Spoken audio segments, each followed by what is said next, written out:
கால்பந்தாட்டத்தில் விளையாடும் விளையாட்டாளர்களுக்கு முறையாக சம்பளத்தை வழங்கினாலே மலேசியாவில் சிறந்த விளையாட்டாளர்கள் உருவாகுவார்கள் என்று கேஎல் சிட்டி கால்பந்து அணியின் முன்னாள் பயிற்றுனர் போஜன் ஹோடாக் குற்றச்சாட்டை முன்வைத்துள்ளார். பயிற்றுனர்களுக்கான சம்பளத்தை கூட அவர்கள் முறையாக வழங்குவதில்லை என்பதை போஜன் ஹோடாக் மேற்கோள் காட்டினார். கால்பந்து லீக்கில் பங்கேற்பது என்பது ஒரு பெருமையாக கருதப்பட்டாலும் ஒரு அணியின் நிதி நிர்வாகத்துவம் அவசியம் என போஜன் ஹோடாக் தெரிவித்தார்.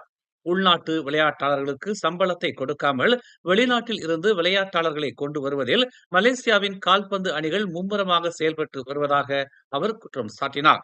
கால்பந்து அணியில் எவ்வளவு முதலீடு செய்யப்படுகிறது என்பதை விடவும் முதலீடுகளால் பெறப்பட்ட நிதியை எப்படி செயல்படுத்துகிறோம் என்பது குறித்தும் கவனத்தில் கொள்ள வேண்டும் என்றும் அவர் தெரிவித்தார். வெளிநாட்டு விளையாட்டாளர்களை உள்ளூர் அணிகளுக்காக வாங்குவதில் தமக்கு எந்தவித சிக்கலும் இல்லை என்றும், ஆனால் சில அணிகள் தன் சொந்த விளையாட்டாளர்களுக்கு சம்பளத்தை தாமதமாக வழங்கி வெளிநாட்டு விளையாட்டாளர்களை கொண்டு வருவதில் அதிக ஈடுபாடுகளை காட்டுவதாகவும் போஜன் ஹோடாக் தெரிவித்தார். மேலும் செய்திகளை தெரிந்து கொள்ள தமிழ் மலர் நாளிதழை பாருங்கள். உடனுக்குடன் செய்திகளை தெரிந்து கொள்ள தமிழ் மலர் இணையதளம், தமிழ் மலர் செயலி மற்றும் மலர் டிவி யூடியூப் சேனலை வலம் வாருங்கள்.